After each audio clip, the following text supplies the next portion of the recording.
গত ৫ আগস্ট হাসিনা সরকার পতনের পর বাংলাদেশের রাজনীতিতে ব্যাপক পরিবর্তন আসে।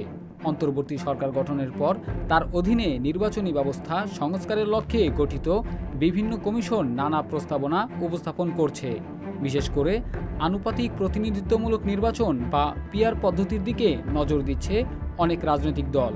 এখন অনেকের মনে প্রশ্ন জেগেছে, পিআর পদ্ধতি কি?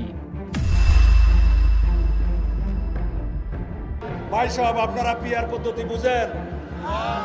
পিআর পদ্ধতি গায়ে দেয় নাকি খায়?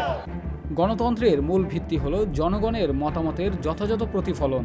তবে অনেক সময় প্রচলিত ভোট পদ্ধতিতে দেখা যায় একটি দল সীমিত ভোট পেয়েও অধিকাংশ আসনে জয়ী হয়ে যায়, আর অধিক ভোট পাওয়া দলের কোনো আসনই থাকে না।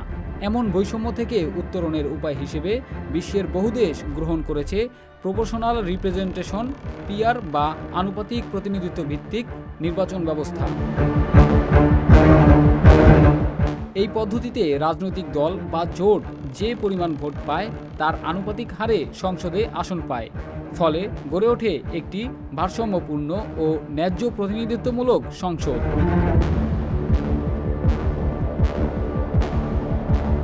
উইকিপিডিয়ার তথ্য অনুযায়ী আনুপাতিক নির্বাচন ব্যবস্থা হলো এমন একটি পদ্ধতি যেখানে ভোটারদের রায় প্রতিফলিত হয় রাজনৈতিক দলগুলোর ভোট প্রাপ্তির হার অনুযায়ী। উদাহরণস্বরূপ, কোনো দল যদি 10% ভোট পায় তাহলে সংসদে তাদের আসনও হবে প্রায় 10% হারে। জানা গেছে 1899 সালে প্রথমবারের মতো বেলজিয়ামে চালু হয় পিআর পদ্ধতি। বর্তমানে বিশ্বের 170টি গণতান্ত্রিক দেশের মধ্যে 91টি অর্থাৎ 54% দেশে পিআর ভিত্তিক নির্বাচন অনুষ্ঠিত হয়। উন্নত দেশের সংগঠন ওইসিডির 36টি দেশের মধ্যে 25টি অর্থাৎ প্রায় 70% দেশ এই পদ্ধতি অনুসরণ করে।